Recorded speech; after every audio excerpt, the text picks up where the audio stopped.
Antes do caso ser analisado no Congresso, porém, o próprio STF informou o Legislativo que a medida seria inconstitucional e não teria validade. Ou seja, o STF, antes da aprovação da medida, já julgou a inconstitucionalidade e disse que não ia valer.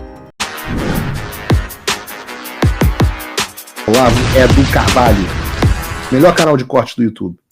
Opa, eu sei que você não aguenta mais ouvir, eu pedi para você fazer o triplo C, curtir, comentar e compartilhar, mas eu peço porque 4 entre cada 10 pessoas sequer estão inscritas no canal e a maioria não ativa as notificações e nem curte o vídeo e isso prejudica o nosso algoritmo. Então ajuda a gente aí, brigadão.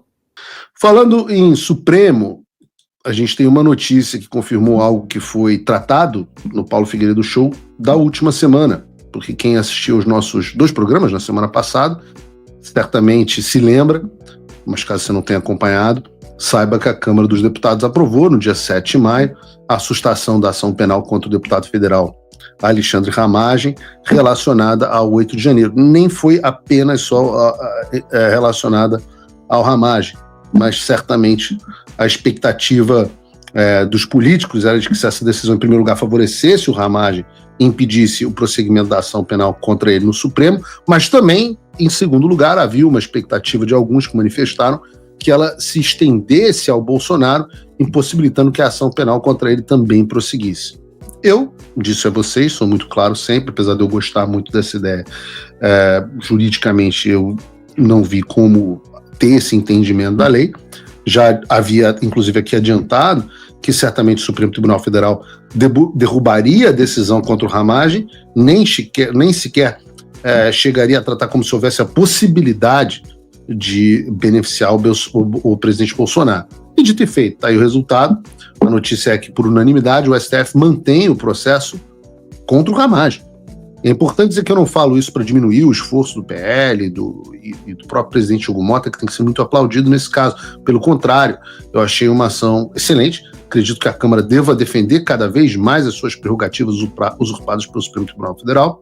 Mas na semana passada eu falei para que controlassem as nossas expectativas e não nos frustrássemos diante da decisão óbvia que tomaria o Supremo Tribunal Federal.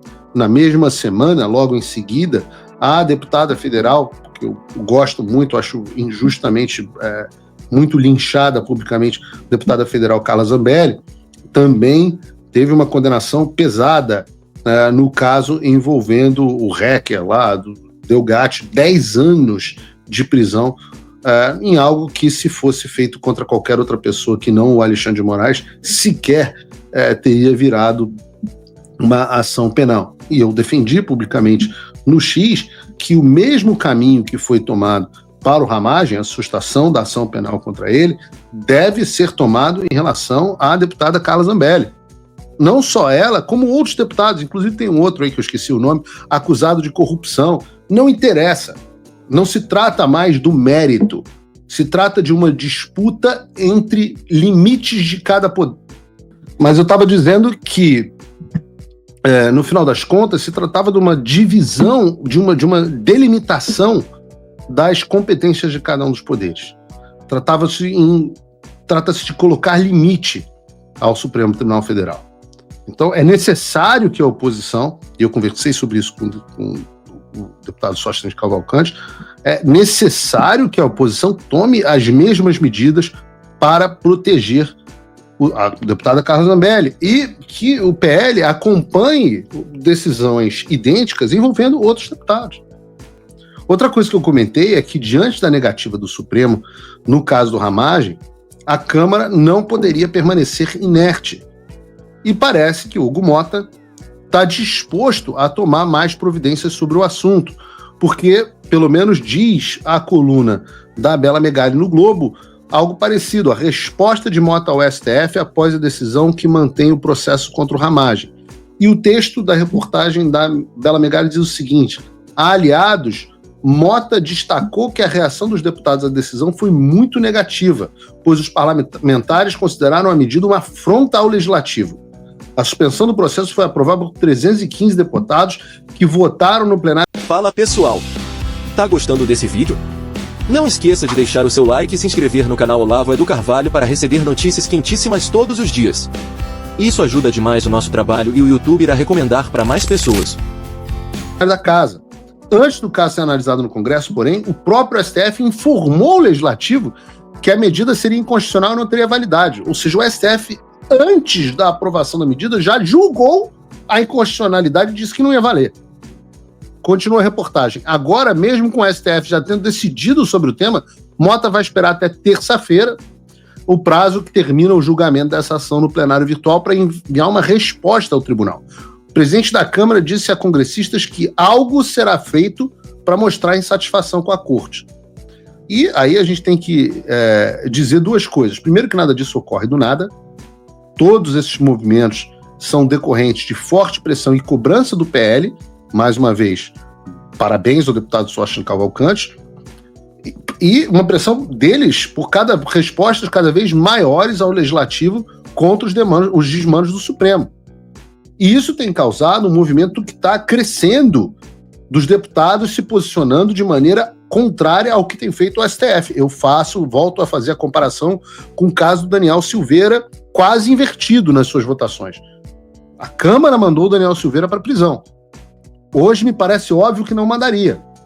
Outra prova é que até o Procurador-Geral da República, o apóstata Paulo Gonet, que deveria ser excomungado pelo novo Papa, talvez, né? Já que a gente está cheio de esperanças com o novo Papa, ainda vou falar mais sobre o novo Papa, que está dando muito adentro num outro momento. Mas o apóstata Paulo Gonet defendeu que as decisões do Congresso precisam ser respeitadas pelo Poder Judiciário.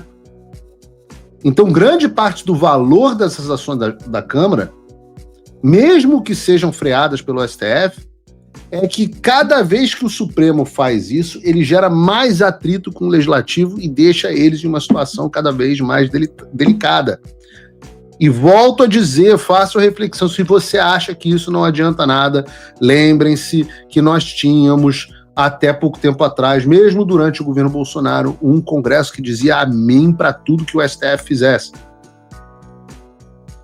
Outro ponto é que, apesar das críticas que as pessoas fazem ao Hugo Mota, e, pelo amor de Deus, não vou fazer uma defesa apaixonada do Hugo Mota aqui, mas ele pelo menos tem tentado fazer certas coisas.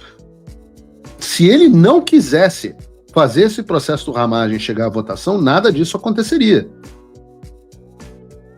Eu digo aqui, com tranquilidade, o Hugo Mota pode não ser o presidente da Câmara dos Sonhos, até porque nós não temos uma Câmara dos Sonhos, mas ele está sendo mais combativo que o antecessor dele, Arthur Lira. Nós temos um legislativo que está mais preocupado com as suas prerrogativas. Dito isso, a partir de, provavelmente, amanhã, com o encerramento do julgamento da ação pela primeira turma do STF, a gente vai ter mais notícia. Então eu deixo aqui meus parabéns ao deputado Sóstenes Cavalcante e também ao deputado Hugo Mota. Quem diria?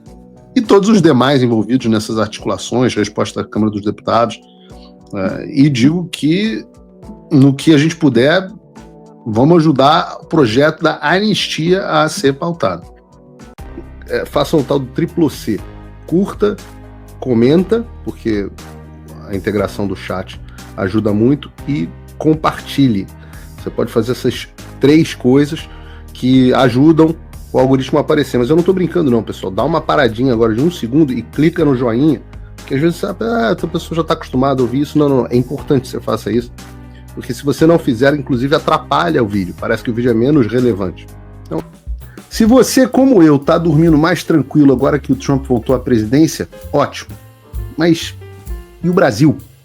Nosso país continua no buraco. A volta do Trump nos dá esperança, mas as coisas não vão se resolver sozinhas. Vai ser preciso muito trabalho, meu e seu. E não adianta xingar muito nas redes sociais achando que isso resolve alguma coisa.